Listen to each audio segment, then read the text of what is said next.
네, 저희가 주일마다 에베소서 말씀을 통해서 우리가 어떠한 공동체를 이루고 성도로서 어떠한 삶을 살아야 되는가 우리가 살펴보고 있습니다. 사도 바울은 에베소에 있는 성도들에게 보낸 편지를 통해서 무엇을 강조했는지 잠깐 정리해 보겠습니다. 먼저 그리스도인의 삶은 성령의 하나 되게 하신 사랑으로 하나님의 가족으로 이방인이나 유대인이나 한 가족을 이루어야 한다는 것을 강조했습니다. 그 다음에 이제 하나가 되어서 그리스도의 몸을 세우는 영적인 성장을 또한 강조했습니다. 이제 이어서 사도 바울이 강조하는 것은 무엇이냐? 성도의 거룩한 삶을 강조하고 있습니다. 성도가 거룩하게 산다는 것은 세상 사람과 하나님을 모르는 이방 민족들과 뭔가 구별되고 다른 삶을 사는 것입니다. 이 에베소에 있는 성도들이 이방인과 구별되는 새로운 삶을 살아야 했는데 그들이 새로운 삶을 사는 것은 녹록지 않은 상황이었습니다. 왜 그렇느냐? 자, 에베소라는 도시를 한번 우리가 잠시 살펴보겠습니다. 에베소는 항구 도시였습니다. 그래서 무역이 아주 활발하게 이루어지는 곳이었습니다. 오늘날 뉴욕과 같은 곳으로 경제도 완전히 그 중심지였습니다. 뿐만 아니라 종교적으로도 아주 중요한 도시였습니다. 왜냐? 로마 제국에서 여러 신들을 섬겼는데 이 여러 신 중에서 가장 숭배를 받았던 아데미라는 신전이 바로 이 에베소에 있었습니다. 여러분 지금 화면 보시면 그렇게 웅대해 보이지 않습니다만 이 신전에는요 2만 5천 명을 수용할 수 있는 대극장이 있었습니다. 그리고 경기장, 체육관, 음악당, 도서관, 로마에 또한 빼놓을 수 없는 목욕탕, 각종 편의시설이 있는 엄청난 규모의 이 아데미 신전이 있었습니다. 그리고 로마에서 제일 그 중요한 신전 파르테논 신전이 있는데 이 파르테논 신전보다 아데미 신전이 무려 4배가 컸습니다. 지금도 이 아데미 여신을 섬겼던 이 흔적들이 에베소뿐만 아니라 고고학적으로 32곳에서 로마 지역에서 발견이 됐습니다. 그렇다 그러면 아데미 신전을 많은 이 로마 사람들이 숭배했다는 그러한 이야기입니다. 그리고 이 로마 시대 사도 바울 당시 여자들의 꿈이 있었는데 그게 바로 무엇이었느냐? 에베소에 가서 한번 이 신전에 참여하는 것, 이것이 바로 여자들의 로망이었습니다. 아데미 여신 있는 것처럼 이러한 모습으로 되어 있습니다. 자, 제가 말씀드린 이 에베소라는 도시, 항구 도시로서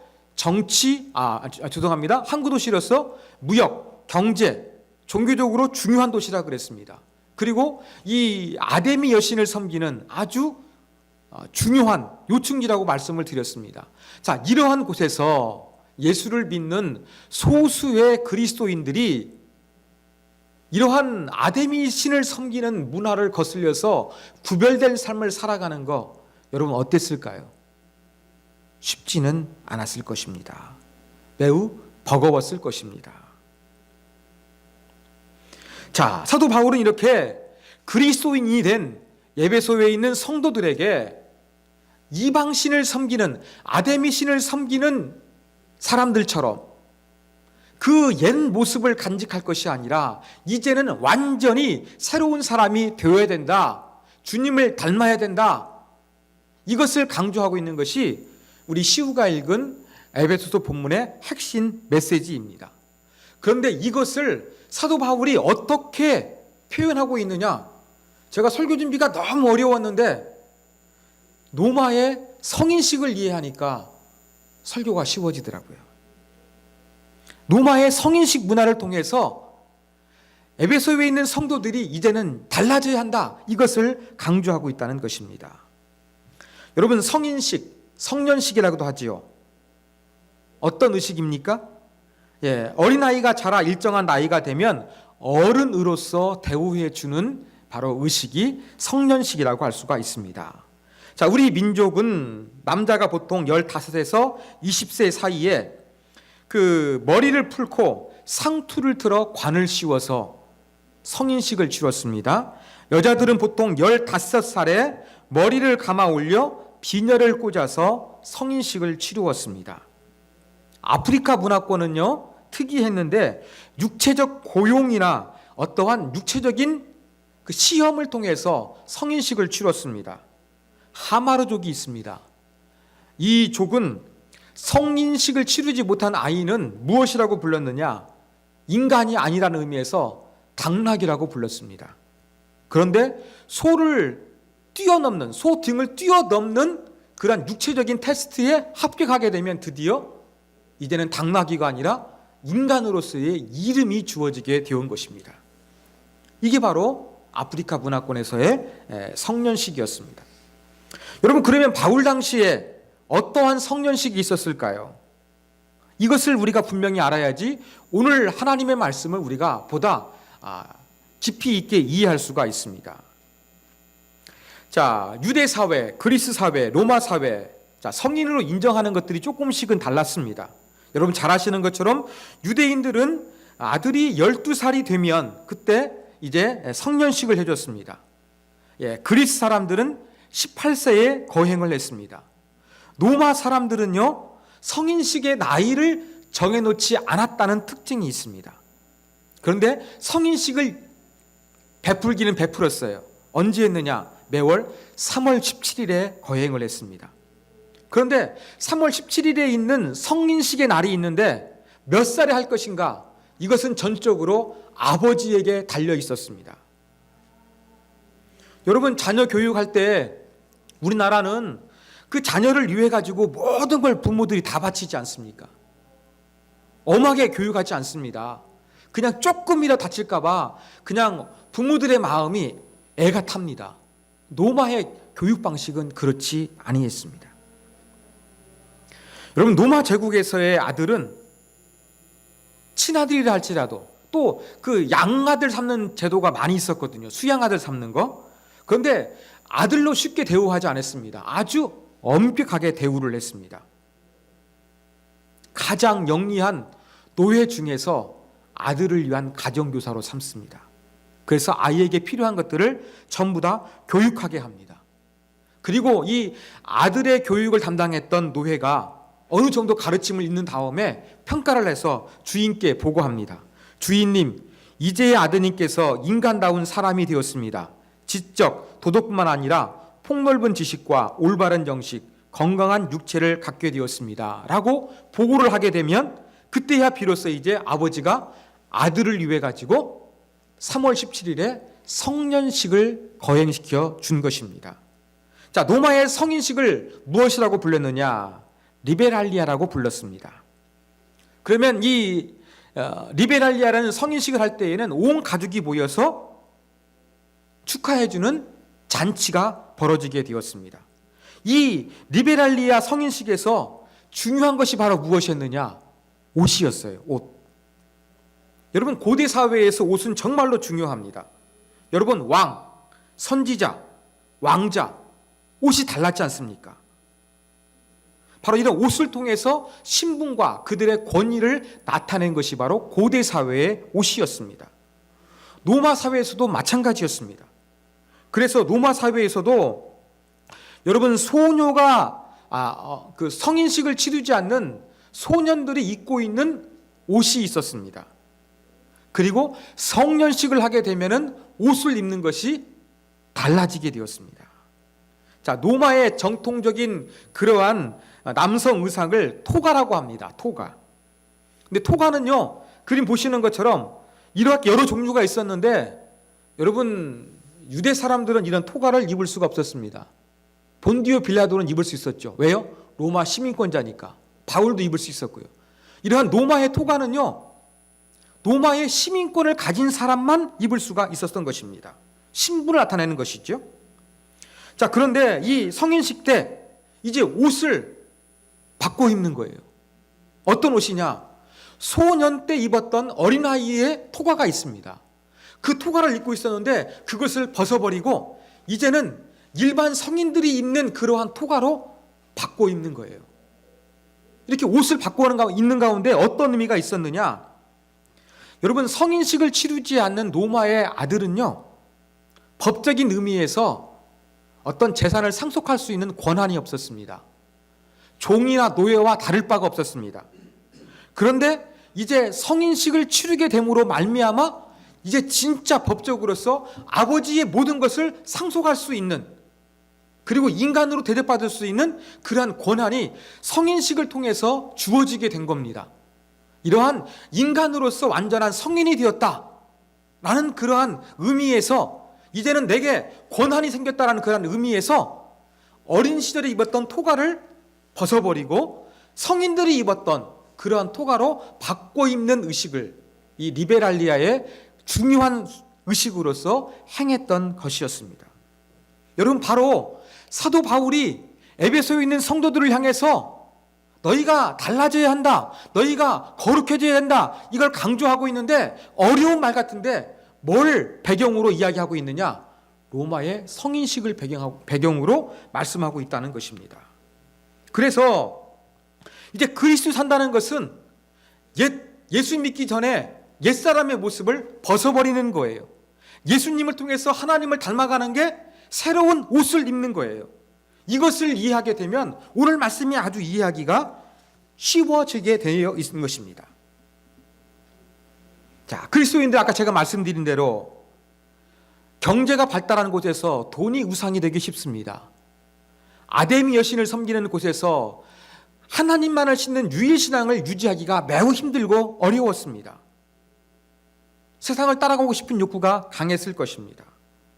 이런 것들을 버리라는 것입니다. 그리고 이방인의 풍습들 다 버리라는 것입니다.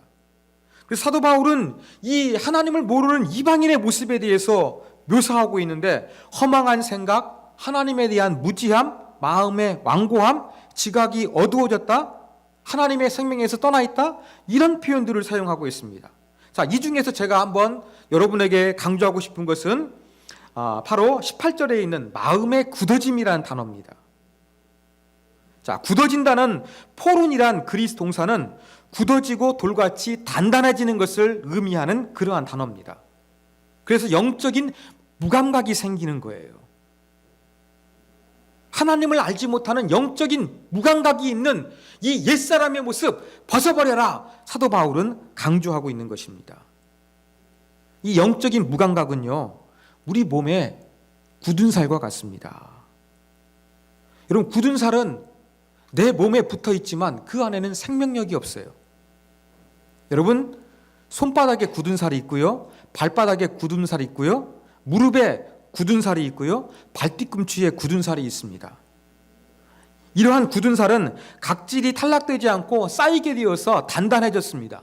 내 몸 안에 있지만 딱딱해서 죽은 거예요. 바로 마음에 굳어진 것이 바로 이러한 굳은 살과 같이 똑같은 겁니다. 하나님에 대해서 생명력이 없기 때문에 아무런 반응을 할 수 없는 것, 이게 영적인 무감각이에요. 이것이 바로 이방인의 모습이다. 사도 바울이 이것을 강조하고 있는 것입니다. 그래서 이러한 영적으로 무감각한, 하나님에 대해서 생명력이 없는 이러한 옛사람의 모습, 하나님이 이제 줬던 모든 거 다 벗어버려라, 바울이 강조하고 있는 것입니다. 그러면서 바울이 가르쳤던 신앙 교육에 대해서 강조하고 있습니다. 21절입니다. 너희는 그리스도를 그같이 배우지 아니하였느니라. 너희가 그에게서 듣고 가르침을 받았을진대. 옛 모습을 내어버리고 하나님 앞에서 무감각한 모든 모습을 내어버리고 뭔가 달라야 한다는 것을 분명히 배우고 듣고 가르침을 받았다, 3번씩이나 강조하고 있는 것입니다. 이방인처럼 영적으로 생명력이 없는 무감각한 상태에서 살아서는 안 된다는 것을 사도 바울이 강조하고 있는 것입니다. 이게 바로 오늘 메시지에 있는 아주 극명한 대조인 것입니다. 그래서 22절, 24절 이렇게 완전히 대조가 됩니다. 같이 한번 우리 읽을까요? 자, 시작. 너희는 유혹의 욕심을 따라 썩어져가는 구습을 따르는 옛사람을 벗어버리고 오직 너희의 심령이 새롭게 되어 하나님을 따라 의와 진리의 거룩함으로 지으심을 받은 새 사람을 입으라. 제가 말씀드린 노마의 성년식 벗어버리고 입어야 되는 이 토가 생각하니까 이해가 되시죠? 이 두 가지를 사도 바울은 대조하면서 예수 믿는 것이 어떠한 변화가 있어야 되는가? 이것을 강조했던 것입니다. 옷은 날개다라는 말이 있습니다. 사람에게 옷이 중요합니다. 어떤 옷을 입고 있느냐에 따라서 사람의 역할이 달라지는 것입니다. 학생은 교복을 입습니다. 군인은 군복을 입고 경찰도 제복을 입습니다. 그러나 신분이 변하면 달라지는 것입니다. 학생이 일반인이 되고 군인이나 경찰이 전역을 하거나 제대를 하게 되면 옷 입는 것이 달라지는 것입니다. 감옥에 들어간 사람은 무슨 옷을 입습니까? 이러한 사복을 입을 수가 없습니다. 수감된 사람은 죄수복을 따로 입습니다. 이름도 부르지 않습니다. 몇 번 그렇게 이야기합니다. 그러나 그 사람이 이제 감옥에서 나오게 되었을 때는 죄수복을 입고 있으면 될까요? 안 될까요? 안 되죠. 수감되어 있을 때 입고 있던 죄수복은 그 감옥을 나오게 되면 완전히 다 벗어버려야 되는 것입니다. 여러분 마찬가지입니다. 우리가 그리스도인이 된다는 것은 내가 입고 있었던 옛사람의 모습, 하나님을 알기 전에 모든 모습들을 전부 다 벗어버리는 것, 이것이 바로 사도 바울이 강조하고 있는 것입니다. 이제 성인식을 통해서 어린아이의 토가를 벗어버리고 성년의 토가를 입어야 했던 것처럼 예수를 믿는다는 것은 그냥 하나님께 대한 신앙 고백만 하는 관념적인 신앙이 아니라 우리의 생활이 정말 달라지게 되는 거예요. 새로워져야 되는 거예요. 우리의 말과 인격과 우리의 행동, 습관, 이 모든 것들이 전부 다 달라지게 되는 것, 특별히 거룩하신 하나님의 성품을 닮아가게 되는 것, 이것이 바로 새 사람을 입는 것이라는 것을 저와 여러분이 기억해야 되겠습니다. 자, 그런데 저로 하여금 설교를 준비하면서 고민했던 것이 있습니다. 자, 바울은 이렇게 예수를 믿는다는 것은 옛 사람을 벗어버리고 그리스도로 옷을 입는 것이다, 그렇게 표현을 했어요. 완전한 변화를 의미하는 거예요. 입술의 고백이 아니라 정말로 속사람과 습관과 행동과 그 모든 것들이 완전히 달라지는 것이 예수를 믿는 진짜 모습이에요. 그런데 여러분, 사람은 정말 변합니까? 어떠세요, 여러분? 사람은 변합니까? 변하지 않습니까? 다시 한번 질문 드릴게요. 예수를 믿으면 사람이 변합니까? 변하지 않습니까? 변합니까? 아, 우리 세움교회 분들은 믿음이 좋으시군요. 사람은 변한다고 말을 해야 될 것 같은데 주위 사람 한번 둘러보세요. 예수 믿고 변했습니까? 변한 사람 많습니까? 아닌 것 같죠? 예수 믿고 사람이 변했다고 하는데 우리 주변의 사람들 보면은 그 사람 예수 믿기 전에나 예수 믿기 이후나 많이 달라지지 않은 것 같은 느낌을 받을 때가 있어요. 그런데요, 이 말을 한번 여러분 자신에게 한번 적용해 보십시오. 여러분 스스로 생각할 때 여러분이 예수를 믿고서 달라졌습니까? 안 달라졌습니까? 그러면 달라진 게 진짜 많을 거예요. 그죠? 나 자신을 보면 예수 믿고 달라진 것 같은데 다른 사람을 보면 안 달라진 것 같아요. 이것은 무슨 얘기겠습니까? 그만큼 우리가 달라져야 될 부분이 많다는 것을 보여주고 있는 사인이라고 저는 생각을 합니다. 저희 교회 어떤 분하고도 대화하다 보면 그분은 사람은 변하지 않는다, 그런 표현을 자주 합니다. 맞습니다. 정말 사람이 변하는 것은 어려운 일이에요. 그래서 변하지 않는다고 생각하는 사람들이 많아요. 그러면 예수를 믿고도 사람이 변하지 않는다면 여러분, 기독교 신앙은 무엇입니까? 예수 그리스도의 보혈의 능력은 무엇입니까? 우리가 이러한 부분에 대해서 고민해 봐야 되지 않겠습니까? 여러분, 저는 이러한 고민을 하면서 설교를 준비해 봤습니다. 사람은 예수를 믿어도 조금은 변해졌어요. 그렇지만 완전히 달라지지 않는 거예요. 오늘 바울이 표현한 것처럼 그 소년이 입던 토가를 내어버리고 성인이 입는 토가로 갈아입는 것처럼 완전히 개가천선하는 변화는 예수를 믿어도 많이 없는 것 같아요. 이건 자동적으로 되는 것이 아닙니다. 우리가 훈련을 통해서 이루어지는 것입니다. 저도 목사로서 설교를 준비합니다. 잘 모르는 그러한 무명의 그 설교가지만 나름대로 열심히 설교를 위해서 준비하고 노력을 합니다. 이렇게 설교 준비하는 거, 일주일에 몇 편 준비하는 거, 이건 새로운 창작입니다. 얼마나 힘이 들고 얼마나 어려운지 여러분도 잘 모르실 거예요. 아마 여러분들 그 대표기도 하시는 거 편하게 하시는 분도 있습니다만 이 기도문 쓰는 것도 어려워하시는 분들 계시잖아요. 그런데 제가 매 주일 설교한다는 거 얼마나 힘들고 어렵겠습니까? 더군다나 요즘에는 미디어가 발달해가지고 저한테 설교 안 들어도 스마트폰에서 검색만 하게 되면 설교 잘하는 유명한 목사님의 설교 얼마든지 들을 수가 있습니다. TV 키면 아주 말씀 잘하시고 재미나게 하시는 그러한 텔레비전 방송에서 설교 들으실 수가 있습니다. 그렇게 성도들이 설교 있는데 제가 여러분들에게 뭔가 은혜를 끼치게 설교한다 그런 거 얼마나 스트레스가 받겠습니까? 얼마나 힘들겠습니까? 그런데 나름대로는 힘들고 어려워도 열심히 설교 준비를 하는데 설교자가 이러한 생각이 들 때가 있어요. 야, 내가 아무리 애쓰고 노력해서 최선을 다해서 설교를 준비해도 이 설교를 들고 사람들이 변할까? 달라질까? 여러분 그 생각을 하게 되면은요 설교자로서의 의욕이 그냥 확 꺾이게 됩니다. 에이, 내가 이렇게 최선 다할 게 뭐 있어? 변하지도 않는데 그냥 대충 해버릴까? 원고 쓰지 않고 한번 해볼까? 그럼 저에게도 그러한 유혹이 찾아옵니다. 제가 몇 달 전에 그러한 충동이 아주 강하게 들었습니다. 근데 다른 교회 몇몇 안수 집사님들하고 같이 식사하고 차를 마시면서 신앙에 대한 여러 가지 이야기를 했습니다. 그때 그 집사님들이 그러더라고요. 제가 가지고 있는 설교에 대한 것들 이야기하니까 목사님 절대 그거 아닙니다. 설교를 들어야지 그래도 한 주간 살아갈 수 있는 힘을 얻는데 그 주간에 설교의 은혜를 못 받으면 집으로 돌아가는 길이 허무하다는 거예요. 아, 설교가 중요하구나 제가 느끼게 되었어요. 그러면 집사님 설교가 여러분의 신앙을 현상 유지하는 것으로 끝나는 것입니까?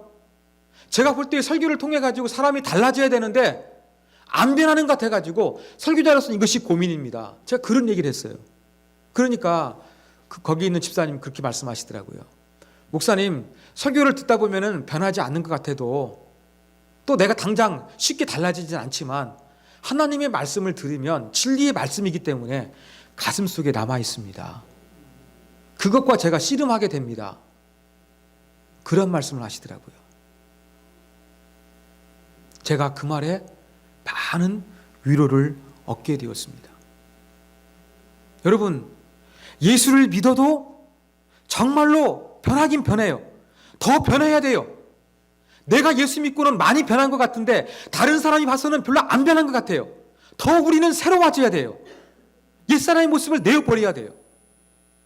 이 일을 위해서 어떻게 되겠습니까? 우리는 쉽게 되는 것이 아니라는 것을 각인했으면 좋겠습니다. 그리고 예수를 믿으면 자동적으로 성년식 때 옷을 바꿔 입는 것처럼 완전히 변신하는 것은 아니라는 것을 저와 여러분들이 기억했으면 좋겠습니다. 더디지만 사람은 변합니다. 진리이신 하나님 말씀은 우리 안에서 역사합니다. 하나님의 영이신 성령은 우리 안에서 우리를 변화시킬 수 있도록 우리를 이끌어 가십니다. 사람은 변합니다. 야곱을 보십시오. 야곱은 태어날 때부터 어떤 사람이었습니까? 전투적이고 경쟁적인 사람이었습니다. 어머니 뱃속에서 먼저 나가기 위해서 형의 발뒤꿈치를 집은 사람이었습니다. 남을 속여서 빼앗는 것이 야곱의 사는 방식이었습니다. 그런 그가 약복 강가에서 하나님과 씨름하면서 그가 변하게 되었습니다. 그러기까지는 수십 년이 걸렸습니다. 이렇게 하나님을 만나게 되면 점점점 우리는 변하게 되는 것입니다. 변한 것 같아도 원점으로 돌아가는 것이 아니라 우리는 점점점 하나님의 사람으로서 아름답게 변해가게 될 것입니다. 바로 바울은 이것을 강조하고 있는 것입니다. 그래, 너희가 더딘 것 같아도 하나님의 영에 의해서 너희가 훈련하다 보면 얼마든지 달라질 수가 있다. 옛사람의 모습을 내어버리고 하나님을 믿는 사람으로서 거룩하신 하나님의 성품을 담는 하나님의 사람이 되어라. 이걸 강조하고 있다는 것입니다. 사랑하는 여러분, 저와 여러분에게는 영적인 성인식이 필요합니다. 여러분, 20살이 되셨을 때 성인식 하신 분 있습니까? 저도 그냥 지나갔습니다. 많은 분들이 그러실 거예요. 예, 내가 그 육체적인 나이로 성인이 되었을 때의 의식은 많지는 않았습니다. 기억이 많지 않으실 거예요. 그러나 우리 가운데 진정한 성인식은 영적인 성인식입니다. 여러분, 육체적인 나이의 성인식은 안 치렀다 할지라도 예수를 믿으면 영적인 성인식은 여러분에게 반드시 있어야 됩니다. 옛사람을 모습을 내어버리고 달라지는 이 영적인 성인식의 변화가 분명히 있어야 될 것입니다. 이것이 바로 사도 바울이 말하고 있는 새 사람을 입는 모습입니다. 사랑하는 여러분, 영적인 성인식 하는 모습 한번 상상해 보십시오. 노마의 가정에서 그 남자아이가 어린아이의 토가를 벗어버리고 어른의 토가를 입으면서 기뻐하는 모습, 축하해 주는 모습 생각해 보십시오. 여러분이 영적으로 옛사람의 모습을 내어버리고 많은 사람들이 기뻐하는 모습, 하나님을 찬양하는 모습, 하나님이 영광받는 모습 상상해 보십시오. 이러한 영적인 성인식이 저와 여러분에게는 필요합니다. 상상 속에서만 필요한 것이 아니라 현실 속에서 영적인 성인식이 치루어져야 될 것입니다. 고대 그리스의 군대 연무장에서는요, 무사들이 경기하는 그림을 그렇게 그려놓았는데 그 그림 밑에 이러한 문구가 있었다고 합니다. 주목하라, 모방하라, 반복하라. 이 문구가 그리스 그 군부대 안에 있는 그림 안에 있었습니다. 이것을 우리가 기독교에 적용할 수가 있습니다. 우리는 주목해야 됩니다. 하나님을 주목해야 되겠습니다. 하나님의 끝없는 사랑에 주목해야 되겠습니다. 우리는 모방해야 됩니다. 예수님을 닮기 위해서 끊임없이 노력해야 됩니다. 예수님의 삶과 정신을 담기 위해서 우리는 모방해야 됩니다. 그게 잘 안 됩니다. 어떻게 해야 되겠습니까? 끊임없이 반복해야 되겠습니다. 영적인 성인식 저절로 되는 것이 아니기 때문에 저와 여러분이 하나님의 능력을 의지하면서 야곱이 마침내 변화됐던 것처럼 나도 하나님 바꾸어 주시옵소서, 나도 영적인 성인식을 치를 수 있도록 도와주시옵소서, 이러한 간절한 마음을 가지고 하나님께 주목하고 주님을 닮기 위해서 모방하고 그것을 반복하게 되면 우리 안에서도 하나님의 사람으로 변화되는 영적인 성인식의 모습이 나타나게 될 것입니다. 이러한 아름다운 영적인 성인식이 여러분에게도 있기를 주님의 이름으로 부탁드립니다.